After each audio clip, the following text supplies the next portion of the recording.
Dungeon of the Mad Mage is a descent into the darkness and the madness that lays beneath the city of Waterdeep. I talked to Chris Perkins, Kate Welch, and Mike Merles about what makes this adventure unique. Tell me about Dungeon of the Mad Mage. All right, so that's Undermountain. So we thought we're doing a heist film, not a lot of combat, right? Well, I mean, there's potentially combat, but it's more about problem solving and interaction. And we want to kind of balance that with here's Undermountain, it's full of fighting. Waterdeep Dungeon of the Mad Mage is part 2.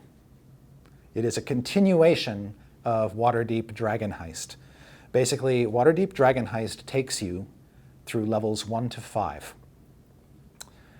After which time we assume that most players will be anxious to leave the city proper and go out and adventure somewhere. If you want to keep the adventure local, then Waterdeep Dungeon of the Mad Mage is for you because it goes from level 6 to 20, and it is a deep dive into Undermountain, the largest dungeon in Faerun, which just happens to sit beneath the city of Waterdeep. What is so cool about this adventure is that every floor is a different setting. And there are so many things in this book that you probably wouldn't find anywhere else in the Forgotten Realms. There's a lot of unique stuff. There's a lot of classic stuff. Halaster Blackcloak, who is the titular Mad Mage of Undermountain, is your almost stereotypically, archetypically crazy wizard character. And that gives us license to do lots of fantastically crazy things in this adventure and tie things into Undermountain that you would never expect to find in a dungeon. Make it distinct, give it a real distinct flavor and feel, and lean on Halaster as much as we could, and really make him the centerpiece, that he is the master of this dungeon. What does that mean if you go poking around in his home turf? Every level of the dungeon has a map in the product, and every level of the dungeon is like a character in and of itself. It's got its own personality, its own distinguishing characteristics, its own villains, its own themes. The dungeons within Undermountain, those dungeon levels are sort of suffused with Halaster's presence throughout them. And you'll have situations constantly where you are reminded going through this dungeon that Halaster is watching you, which I really like. There are places where there are statues of him that will come alive and just laugh at you or say rude things to you.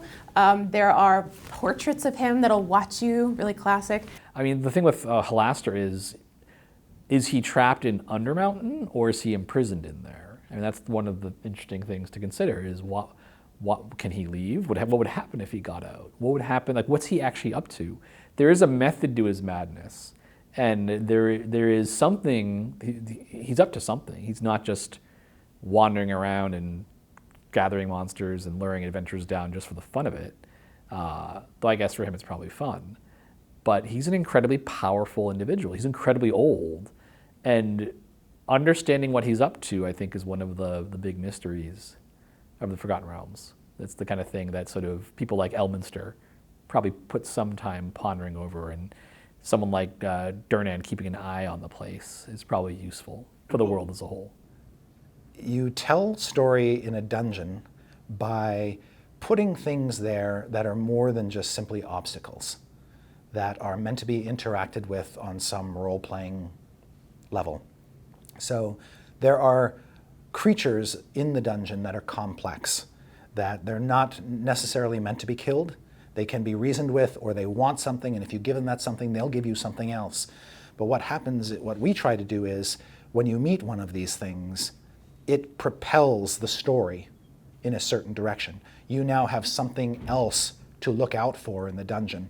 It's asking you to complete a task, or to take something somewhere, or to find something that's been lost. And suddenly you have a new motivation. What Chris has tried to do is build relationships within the dungeon itself. That you don't just have a room of 5 frost giants. No, you might just have a few rooms where there's monsters and stuff, and that's going to happen. But when possible, think of them as, what does this group want? Do they have enemies in the dungeon? Who are their allies? What are their plans? So really giving DMs a lot of different ways to approach the dungeon and a lot of potential the stories to play out very differently depending on what the group does. And that's what I think is fun about it, this idea that nothing exists in a bubble. And as a DM, that's what I like. That's always been the challenge to me, running a giant dungeon, is how do you keep it fresh? And in some ways, the dungeons are nice because they constrain the player choices. But on the other hand, dungeons can be very difficult because they're at their best when they feel like they're dynamic environments. So that's what Chris is really aimed for in the design and working with working with the writers and the designers, was to make Undermountain really come to life. By its very nature, a dungeon is a more contained space, whereas Waterdeep, you can literally go any direction you want within the confines of the city and open up any door and find God knows what. In Undermountain, you kind of know, we prescribe what's in every room. We know what's behind that door. We're going to tell you what's behind that door, and that's what they'll see when they get there. And their choices are, do we go right, left, up, down, through that portal or not through that portal? So the nature of a dungeon is more constrictive than just being in the open city. And it is the opposite. These two, they are a pair of opposites. There are certainly some areas that feel like a very traditional, like we're in a dank stone dungeon and the walls are wet and it's dark.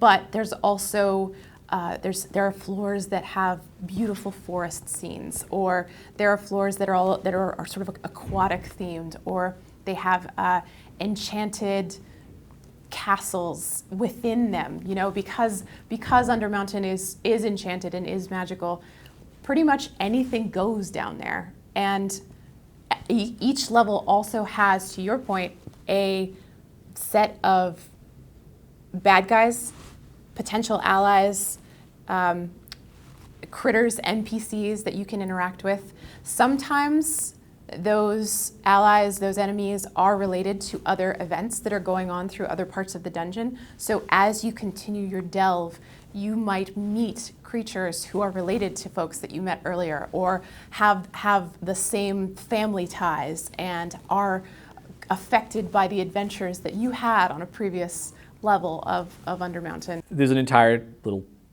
enclave down there, Skullport, where creatures live, and you can visit and trade with sort of Underdark denizens and sort of make shady deals.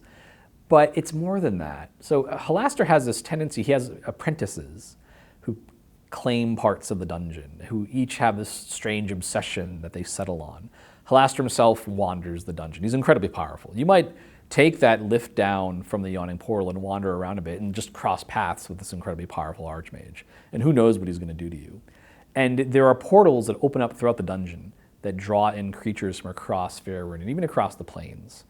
And these creatures, you might have a tribe of frost giants or a group of them, gets pulled into this portal, they end up in Undermountain, and a lot of them end up trying to claim part of the dungeon as their own.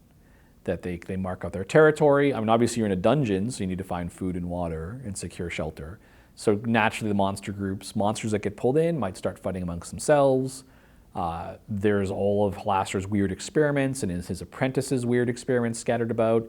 Treasure that either monsters are brought in, adventures are brought down. Halaster's his objects, the stuff he gathered over the years that he's been trapped in Undermountain.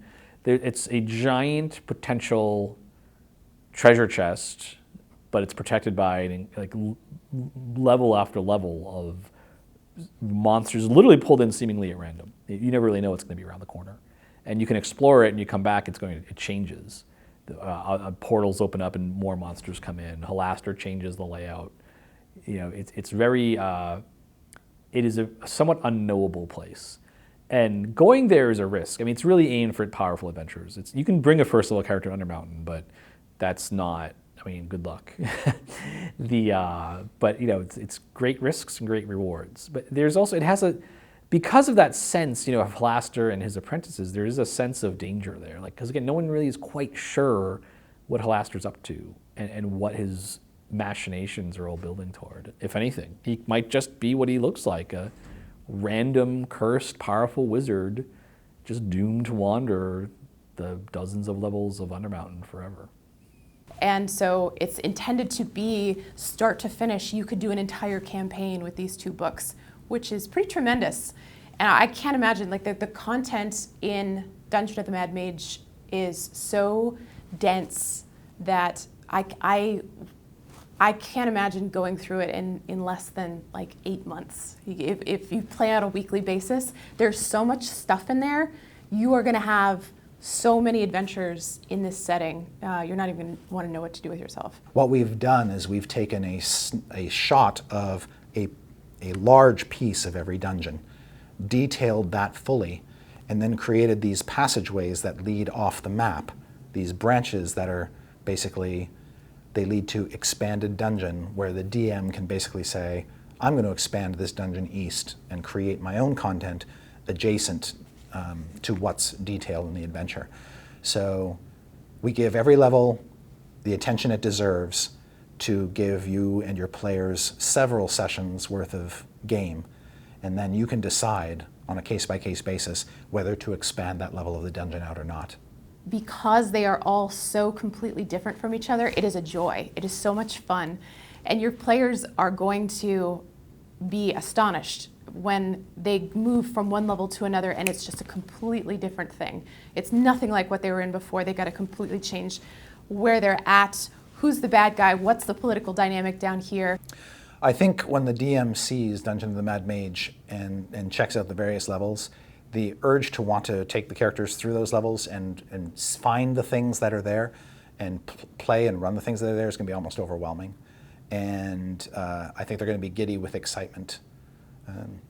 Particularly, there's a lot of fun stuff down in the lower levels that is worth the wait. If I were the DM of this product, I would be chomping at the bit to get them down there and as quickly as possible. Thank you, Kate Welch, Mike Merles, and Chris Perkins for talking about Dungeon of the Mad Mage. You can order that book on dndbeyond.com. We are the official digital tool set for all things 5th edition D&D. I'm Todd Kenrick. Thank you for watching.